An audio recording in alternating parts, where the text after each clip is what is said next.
បាទជម្រាបសួរប្រិយមិត្តជាមេត្រីបាទសុខសប្បាយទេ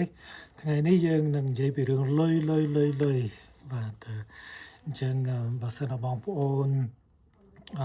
ស្ដាប់ព័ត៌មានហើយបានប្រយោជន៍ហើយទៅយល់ថាអ្វីដែលខ្ញុំចែកចាយនេះមានតម្លៃកុំភ្លេចជួយ hit like share និង subscribe follow ផងណាបាទអញ្ចឹងដើម្បីយើងចាប់ផ្ដើមកម្មវិធីនេះគេហៅព័ត៌មានសង្ខេបខ្លីបាទ news snippet អញ្ចឹងអ្វីដែលមានព័ត៌មានគេប្រកាសក្រៅហ្នឹងខ្ញុំយកមកពង្រួញដើម្បីបងប្អូនស្រួលយល់និងយល់នឹងស្រួលទទួលបានអញ្ចឹងព័ត៌មានទី1បងប្អូននៅសហរដ្ឋអាមេរិក Mega Million Jackpot climb to $600 million បាទអញ្ចឹងលុយលូតូនៅសហរដ្ឋអាមេរិកគេហៅ Mega Million ហ្នឹងបើសិនយើងទិញលេខឆ្នោតត្រូវបាទ$600 លានបាទ$600 លានអញ្ចឹងនេះជាព័ត៌មានទី1សំណួរសួរថា could you be the winner ឈ្នះអាចជាអ្នកឯងអត់ព្រោះ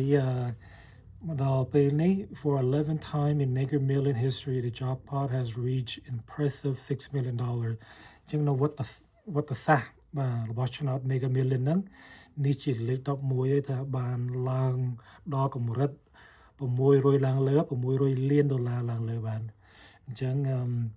it comes after no one matches all 6 number drawn on Friday October 11 បាទអញ្ចឹងថ្ងៃដែលគេចាប់ឆ្នោតចុងក្រោយហ្នឹងខែតុលាថ្ងៃទី10នេះអត់ទាន់មាននរណាគេត្រូវទេអញ្ចឹងឆ្នោត$600 លានអញ្ចឹងអានេះជាព័ត៌មានដែលខ្ញុំទៅអានទេបើសិនអ្នកណាគេត្រូវហើយអានេះចាំអប់ដេតតាមក្រោយអញ្ចឹងបើសិនបងប្អូនមិនទាន់ទិញឆ្នោតអាចសាកល្បងយើងមើលមិនឃើញវាសនាយើងណាបាទខ្លះណាទិញ5-6លេខហ្នឹងត្រូវបាច់បាន$600 លានបាទអញ្ចឹង good luck បាទសំណាងល្អដល់អ្នកគ្នាណាបាទអញ្ចឹងតទៅទៀតព័ត៌មានទី2បាទចង់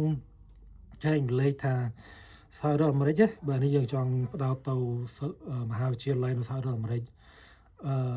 មហាវិទ្យាល័យណាខ្លះថាអ្នកមហាសទ្ធិ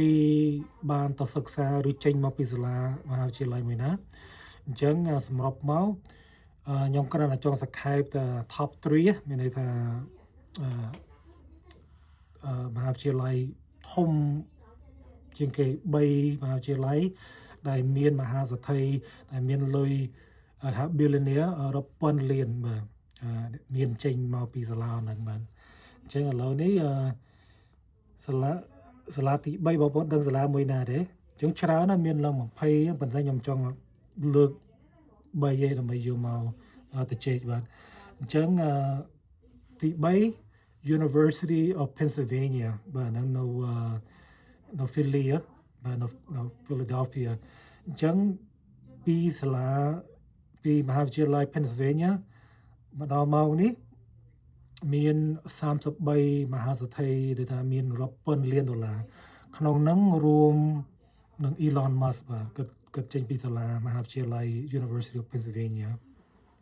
ដែលជាម្ចាស់ Tesla ហើយទៅមហាវិទ្យាល័យទី2ដែលមានចំនួន69អ្នកដែលរៀននៅ Stanford បានคล้ายក៏ជាមហាសទ្ធិបាទរាប់ពាន់លាន$បាទអញ្ចឹងអ្នកតាប៉ាកែដូចតា Jerry Fang Andy Fang និង Jerry Wang អ្នកបង្កើត DoorDash អ្នកបង្កើត Yahoo វិញណាបាទអញ្ចឹងនៅ Stanford លេខ2ច្រើនណាស់បាទអញ្ចឹងបងប្អូនចង់ដឹងថាសាលាមហាវិទ្យាល័យលេខ1ដែលមហាសទ្ធិបានទៅរៀនទេចេញពីសាលាណាបាទអញ្ចឹងលេខ1ជាមហាវិទ្យាល័យ Harvard បាទ Harvard ដូច Massachusetts ដែរនៅណាហ្នឹងអញ្ចឹង Harvard មានចំនួន104នាក់បាទដែលជាមហាសទ្ធិមានចំណូលឬមាន net worth រាប់ពាន់លាន$បាទអញ្ចឹងអ្នកល្បីឧបមាដូចជា Steve Ballmer from Microsoft Michael Bloomberg បាទពី Bloomberg LP ហ្នឹងជាអ្នកដែល យើងលឺនឹងស្គាល់របស់បាយបាទអញ្ចឹងអានេះជា top 3 university បាទច្រើនណាស់មាន Cornell មានស្អីគេ South Carolina ច្រើនទៀតប៉ុន្តែយើងផ្ដោតទៅ top 3ហ្នឹងហើយបាទអញ្ចឹងនេះបុរីភូមិផងហ្នឹងគេទៅរៀនណាធម្មតាគេ network គេទៅហ្នឹងគេចង់ដឹងថាអូឪពុកម្ដាយអ្នកធ្វើអីគេ network គេបដោះកូនគេឡាអ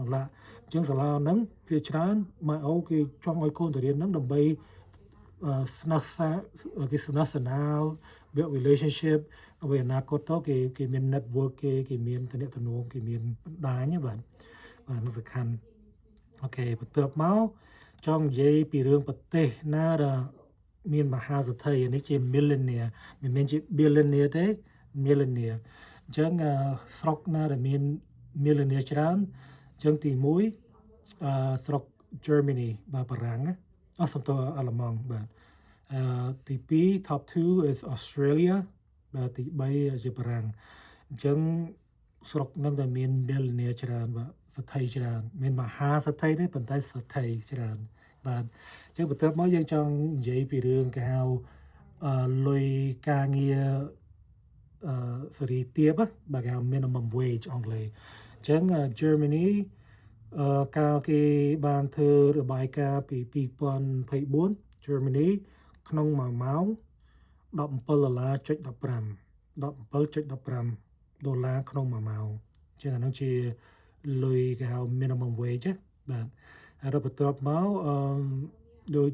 Luxembourg $16.79 ក្នុង1ម៉ោង UK បាទអង់គ្លេស15.99បារាំង15.8 Australia 16.49អញ្ចឹងក្នុង1ម៉ោងបានលុយច្រើនណាបាទអ្នកទីថាសេរីទាបបំផុតណាគេចាប់ផ្ដើមដំបូងបានលុយប៉ុណ្ណឹងបាទប៉ុន្តែបែរមកសហរដ្ឋអាមេរិកវិញរដ្ឋតែបានលុយminimum wage ខ្ពស់ជាងគេបាទខ្ពស់ជាងគេ Washington DC ក្នុង1ម៉ោងដូចថាយ៉ាងទៀបគេអាក្រិនបា17.50ប៉ុន្តែទោះទៅ12.48ទេដូចថាប្រាក់ម៉ោងក្នុង1ម៉ោងអ្នកដូចថាទៅចាប់ដើមអ្នកសេរីទាបបានប៉ុន្តែទោះទៅមកជុំដូចថារោងចក្រឬក្រុមហ៊ុនគេឲ្យ17.50ក្នុង1ម៉ោងបាទអញ្ចឹងបន្ទាប់មក Connecticut រដ្ឋ Connecticut 12.10ក្នុង1ម៉ោងបន្ទាប់មក Washington State 11.87ក្នុង1ម៉ោងបន្ទាប់មកទៀត Arizona $11.78 សេនក្នុង1ម៉ោងបងប្អូនកុំមកសួរពីរឿងចូលចាបើចូលចា$7.25សេនទេបាទទៀបជាងគេបាទអញ្ចឹងអានេះថ្ងៃនេះចង់ចែកចាយពីរឿងអរិយវត្ថុនិងលុយ finance កន្លែងណាដែលគេបដោះបាទអ្នកមហាសេដ្ឋីនៅក្នុងសហរដ្ឋអាមេរិកឬប្រទេសណាដែលមានសេដ្ឋីច្រើននៅពិភពលោកនេះចឹងមកថាបើសិនតែបងប្អូនបាទបើអាចមកសហរដ្ឋអាមេរិកអាចបញ្ជូនកូនទៅរៀនសាលាអននេះអាច network ជាមួយកូនមហាសេដ្ឋីលក្ខណៈអាចខ្លាចកើតជាមហាសេដ្ឋីមួយរូបដែរហើយទៅមួយទៀតបើសិនមិនបានទៅរៀនទេអាចទិញឆ្នោតបានយ៉ាងច្រើនណាស់$600 លានដែរបាទអញ្ចឹងបើសិនតែបងប្អូនពេញចិត្តបាទព័ត៌មានសង្ខេបនេះបាទសូមមេត្តា hit like comment share និង follow ផងណាបាទសូមអរគុណ